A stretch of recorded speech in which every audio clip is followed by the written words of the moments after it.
जिला प्रशासन द्वारा सूदखोरों के खिलाफ में सख्त कार्रवाई नहीं की जा रही है, जिसके चलते बिल्डर रंजीत चौधरी निवासी भारती कॉलोनी बिलपुरा ने सूदखोर अनिल गुप्ता और संदर्भ गुप्ता पर प्रताड़ित करने का लगाया।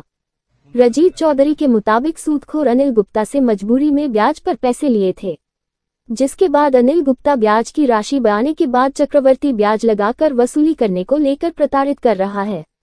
अनिल गुप्ता से मार्च 2017 में 2 लाख रुपए मासिक 10% ब्याज पर लिए थे, जिसके बाद अनिल गुप्ता को 20,000 मासिक ब्याज लगातार अदा किए गए।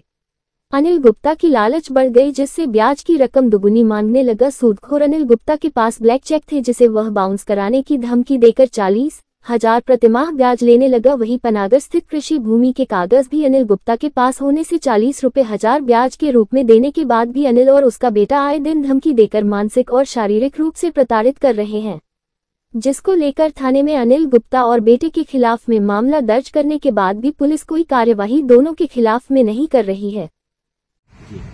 जी बता। मैंने 2015 में साइट पड़ैया में चालू किया था, तो वहाँ पे मेरे को पैसे की आवश्यकता थे, तो मैंने 2 लाख रुपए अनिल गुप्ता से ब्याज पे लिया था 10% से। फिर उसका 10% मैं घर में उनकी बात मान के उनको गारंटी के तौर पर रजिस्ट्री कर दिए। अब ये हुआ कि हमने उनको पूरा पैसा दिए तो उन्होंने हमको एक न्यस्तीकरण बना के दिया नोटिस के समक्ष, आपको जमीन से किसी प्रकार का लेन देन नहीं है, आप जब भी लोग कोर्ट पर आपके उपस्थित होकर बोल देंगे। अब ये हुआ कि इनने हमसे 7 लाख के बदले 21,75,000 रुपए हमसे वसूल लिए। सूदखोरी इतना लिया हमने ब्याज।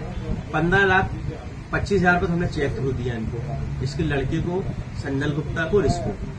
अब ये हुआ है कि 5 साल बाद ये हमारे कागज का उपयोग करके प्रेशर बना रहे हैं, हमसे ये कह रहे हैं कि आप हमको 20 लाख और दो, नहीं तो हम ये तुम्हारी जमीन हड़प करके बेच देंगे। तो हमने पनागर थाने में इनकी FIR कराई है, इसमें मामला सूदखोरी का कायम है। हमारी जमीन कराई थी 12,000 स्क्वायर फीट और 1 पौने एकड़ कराई थी, और दोनों का हमको न्यस्तीकरण करा के दे दिया था। अब आप क्या चाह रहे हैं? हम चाहते हैं इसको कार्रवाई कठोर तो फिर कार्रवाई हो। आपका थाने में क्या बोल रहे हैं? थाने में आपने रिपोर्ट दर्ज कराई थाने में? हाँ, थाने बोल रहे हैं कि उसके ऊपर और भी कार्रवाई होगी, जांच में है। अभी तो सूदखोरी का मामला उनके ऊपर कायम हुआ, दोनों के ऊपर ST एक्ट भी लगाया है। अभी बोल रहे हैं थाने वाले को 420 उसमें लगेगी, क्योंकि वो कागज न्यस्तीकरण के बाद दोबारा बेच रहा है, तो उसमें कार्रवाई बोले हैं TI साहब, तो उसमें हम कार्रवाई करेंगे।